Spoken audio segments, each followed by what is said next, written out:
าคาจิตศรัทธาเป็นที่สุทรงมานาดน้อมจำนงทำรงพระศาสนาบำเพ็ญเพียรสร้างของศีลภาวนาตามเบื้องปฏิปทาพระธรรมวินัย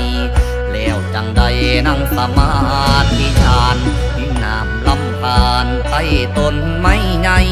ลงหลับนอนนิ่งเปลี่ยนปิ่นกับกายจากมนุษย์สาใดกลายเป็นนาคา